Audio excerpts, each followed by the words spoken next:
Good morning সবাইকে। আশা করি তোমরা সবাই খুব ভালো আছো, সুস্থ আছো, নিজের খেয়াল রাখছো।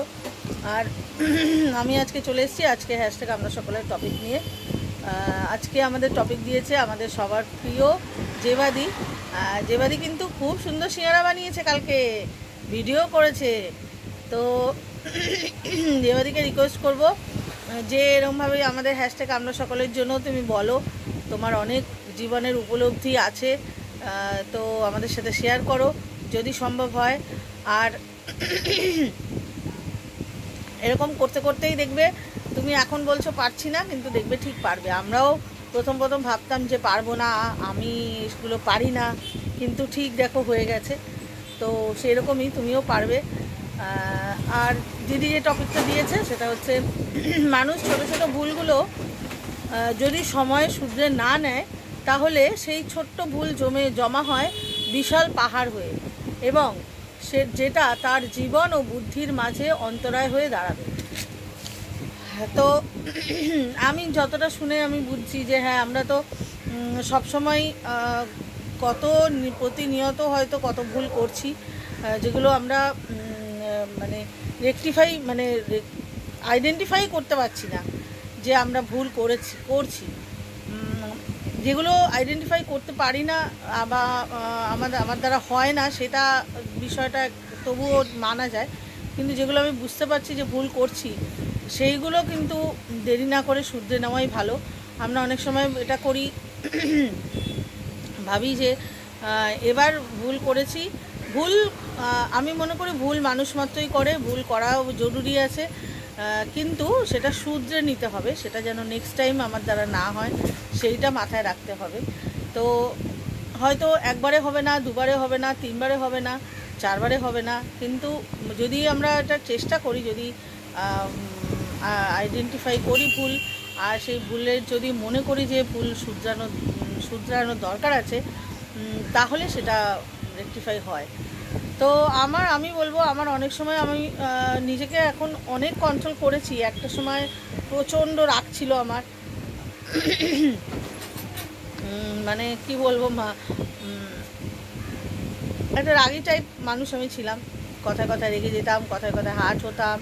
হ্যাঁ, তো তখন তো বুঝিনি যে আসলে আমি যদি রাগ করি সেটা রাগ আমার জন্যই ক্ষতিকর।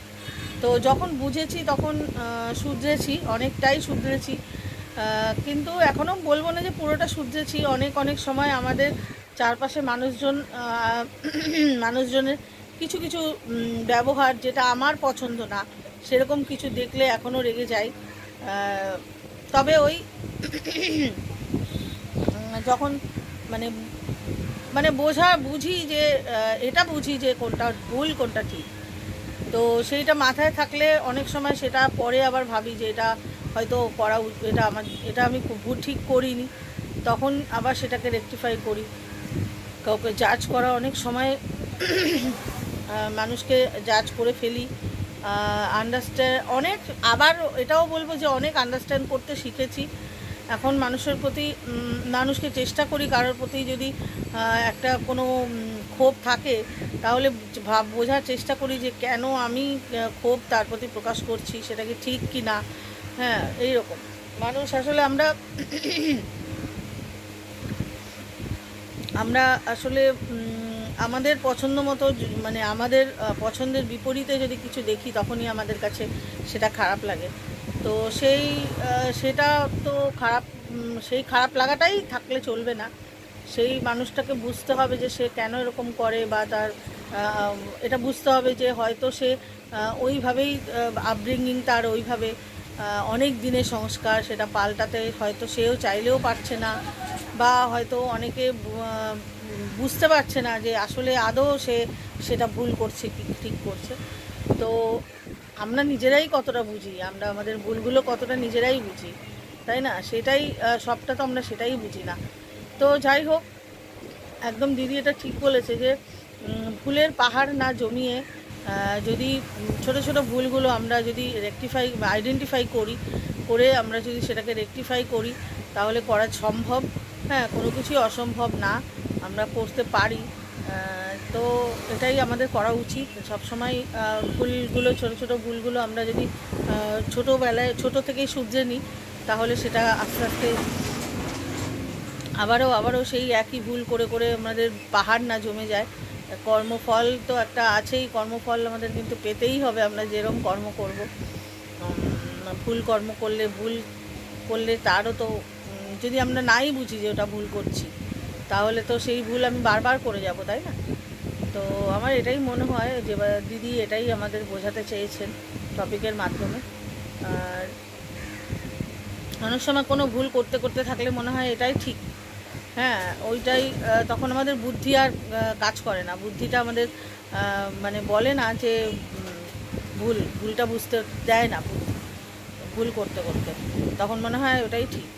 তো সেই রকম আমরা একটুখানি রোজ দিন যদি নিজের সাথে নিজে একটু বসি কিছুক্ষণের জন্য, যেমন আমি আমার একা বসা আমার এই দোকানেই, তো সকালবেলা হয়তো অনেক সময় আমার সেইভাবে কাস্টমার সকালের দিকে থাকে না, তবুও আমি সকালবেলা ঘরে হয়তো অনেক কাজ থাকে, তারপরও আমি সকালবেলা দোকানে চলে আসি, দোকানে নিজের সাথে নিজে বসা হয় একা, যেটা বাড়িতে হয় না। তো সেই জন্য নিজের সাথে নিজে বসে নিজেকে দেখা যে কি ঠিক কি ভুল। আর সবথেকে নিজের ভুল ধরা সবথেকেই সে হচ্ছে ডায়েরি লেখা। তুমি যদি রোজ দিন রাতে ডায়েরি লেখো বসে, তাহলে দেখবে তুমি সারাদিন কি কি করেছো, আজকে এটা করলে কালকে ওটা করবো না, এটা একটা মাথায় কনসাসনেস থাকে। তো আমার মনে হয় এটাই দিদি বলতে চেয়েছে, জানি না। হ্যাঁ হ্যাঁ, অবশ্যই যেবাদি তুমি যদি শোনো, তাহলে আমি যদি ভুল বলি আমাকে শুধরে দিও। আর চলো, এই বিষয়টা নিয়ে এটাই বললাম। সবাই খুব ভালো থেকো, সুস্থ থেকো।